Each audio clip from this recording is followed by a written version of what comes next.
Breakneck, I don't know, it's a funny one because it means so much to so many people, and it's just been this part of people's lives. It started originally because we used to put on sort of more sort of techno-y nights before, and there'd never been nights with like big production and like big scale, like more sort of like a creative edge. There'd been a lot of sort of lowest common denominator stuff.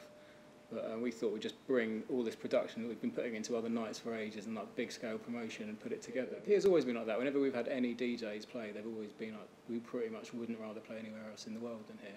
Portsmouth's just got such an amazing crowd. It's just such a mishmash of people. You get the students and you get locals and you get scallies, and everyone just comes together and everyone just wants to have fun, which you don't really get in any other town. So the town's very special, and the venue, everything just works. And because there was never that much else going on, it was a nice treat for people. We ran Breakneck at the Pier for 6 years, like every month, and it's, I don't know, when you do something on the same day every month for 6 years, it just becomes a big part of people's lives. And I think that's the reason it was so successful, because it was just, well, success is all relative, isn't it? We were just trying to think of a name and just going through all sorts of things, and just wanted something a bit sort of darker and a bit more just to sort of encompass what the night was. And when we started, we came at things from quite a dark angle, and we always had people like the therapy DJs and like Dylan and all the hardware lot, and we had like one of them on every lineup, which had never been done locally before.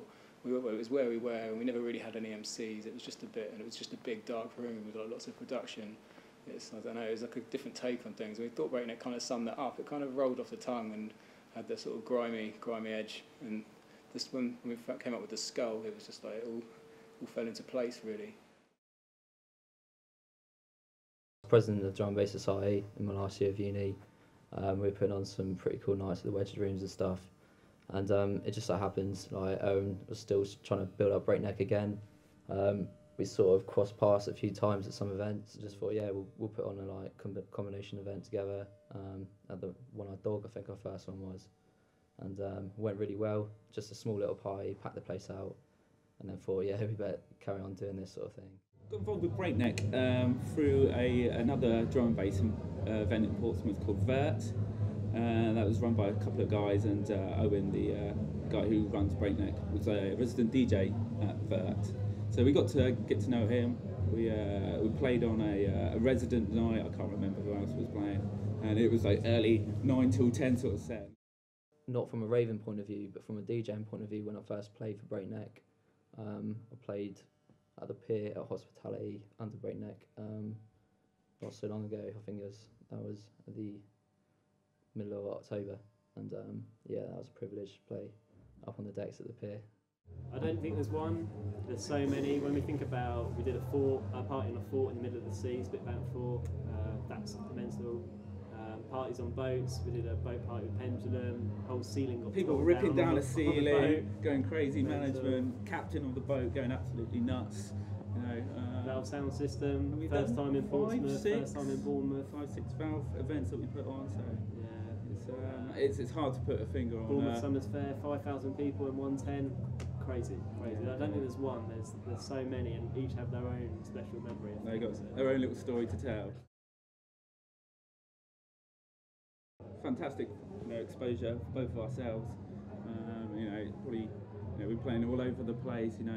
Gigs up in London, all over the South Coast. Get lots of free tunes and all that sort of stuff. So, personally, it's opened up a whole sort of gateway, sort of other things in music as well. So the name gets around with Breakneck behind you as well. It's definitely a door opener, put it that way. Yeah. I think it's hard for any DJ in drum and bass to break through these days. So many people out there wanting to be DJs. People that break through are the producers. Everybody knows the producers, but actually with a brand like Breakneck behind you, it gives you that credibility. If you're playing at the Breakneck nights, then you must be a credible DJ as well.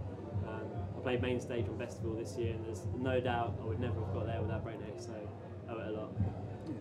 Since I've been working with Owen, running some parties, both small and big parties, yeah, it's definitely a positive influence. You pick up on so much things. That guy's got so much knowledge of the scene, of how to run a party, from the basics of flyer design all the way up to getting in the best sound system and the best DJs. He's got really friendly contacts with agents, which he's built up over years of experience promoting events down in Portsmouth.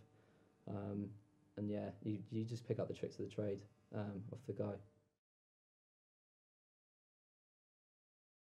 With the big DJs and stuff, we have to book them 6 months to a year in advance a lot of the time. So there's a lot of work behind the scenes, and there's so many politics and so much hassle that goes in with like contacting agents and trying to put lineups together. And before anyone's even heard about the event, and there's been probably 5 months' work go into it. After we've pulled our hair out for a while over some agents and managed to get a lineup together, then make sure the venue's finalised and get initial press out, and then just start like a proper promo campaign for it, which is another thing in itself really.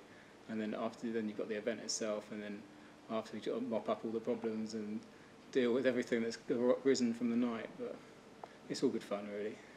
In the run up to the event, it's normally a pretty stressful occasion, and on the night you're running around trying to do a million things at once and trying to make sure everything's working all right. It's not really an enjoyable experience in itself. Back once again with the ill behavior, can you feel it? Nothing to save it. Back once again with the ill behavior, can you feel it? Nothing to save it. Back once again with the ill behavior, can you feel it? Nothing to save it. Back once again with the ill behavior, can you feel it? Nothing to save it. Back once again with the ill behavior, can you feel it? Nothing to save it. Back once again with the ill behavior, can you feel it? Nothing to save it. Back once again with the ill behavior, with the ill behavior, with the ill behavior. Back once again with the ill behavior, with the ill behavior, with the ill behavior, with the ill behavior, with the ill behavior, with the ill behavior, with the ill behavior, with the ill behavior.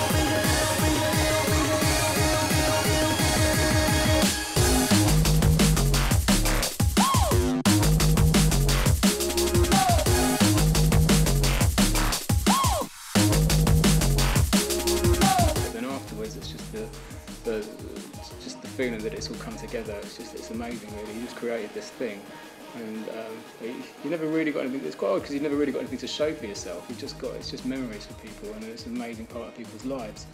But yeah, it's overwhelming really. It really is. That's the only reason you do it. First night out on Albert Road, fucking sick. Couldn't have asked for a better night, I swear down. Tonight was absolutely mental. Tonight was sick. Absolutely I think we sick. lived, the both of us were standing 2 people apart against the board, like, the whole time. Loving it. It was amazing. Absolutely amazing night. I think the promoters do one of the most important jobs in the scene. Especially some of the local promoters building up a small community of drum and bass fans. That's where you really get your communities of people. If you're being handed like 10 flyers in the street, you're not gonna like take any notice of it. They're just gonna go in the next bin. But if they're positioned right place, they know what you want, like promoting the new music, then yeah, definitely, without a doubt, can't fault it. There's been a lot of hate.